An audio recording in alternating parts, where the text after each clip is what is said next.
যেহেতু আমরা ওয়ারিংয়ের কাজটা কমপ্লিট করে বলছি, এখন আপনাদেরকে কমপ্লিটলি ওয়ারিংটা আমরা আপনাদেরকে দেখাবো। তো আমরা প্রথমত যে কাজটি করব, আমরা হচ্ছে মানে বাথরুমগুলো আগে দেখব, এটা মেজারমেন্ট করব কতটুকুর মধ্যে কি করা যায়, কারণ সব বাথরুমে এক থাকে না মাপ।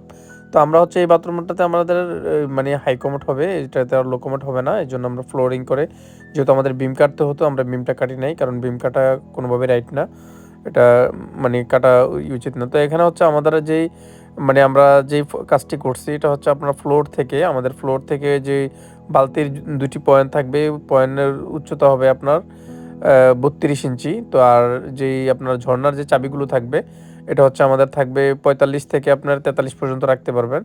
আর বালতিরটা আপনারা ৩২ থেকে আপনার ৩৩ থেকে আপনারা মনে করেন ৩১ পর্যন্ত রাখতে পারবেন। তো আমরা বন্যার লাইনটা যেখানে দেই, আমরা যেহেতু এখানে বন্যার লাইন হবে না, এখানে আমাদের একটা মানে পুশ শাওয়ার হবে, যেটা আপনারা পোছার জন্য যেটা ব্যবহার করব। তো এখানে যেহেতু হাই কমোড হবে, তো এটি হচ্ছে আমাদের একটি নর্মাল মানে বাথরুম। এটা হচ্ছে আপনাদের এখানে আবার কমোড হবে। তো আমাদের মানে প্রত্যেকটি ইউনিটে একটি করে আপনার অ্যাটাচ টয়লেট থাকে, তো এটাতে হাই কমোড হয়। আর এভাবে যেটা পাবলিক টয়লেট, এটাতে আপনার একটা লো কমোড ইউজ করি। তো এখানে গরমের লাইন হবে না। তো আমরা সব বাথরুমে এটাতে আবার গরম হবে। তো আমাদের যেহেতু আমাদের এই ফ্লোরে আপনার ২টি করে টয়লেট আছে, একটি মানে ২টি হাই কমোড, একটি লো কমোড করে। তো এই বাথরুমের মধ্যে, তো এটাতে হচ্ছে আমরা গরম ঠান্ডা লাইন করছি।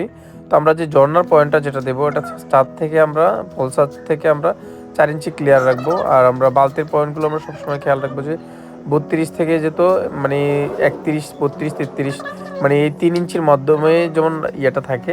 তো আমরা এটা ফলো করবো সবসময়, এর নিচে হলে হবে না। তো আমরা যে ইয়েটা আমরা যে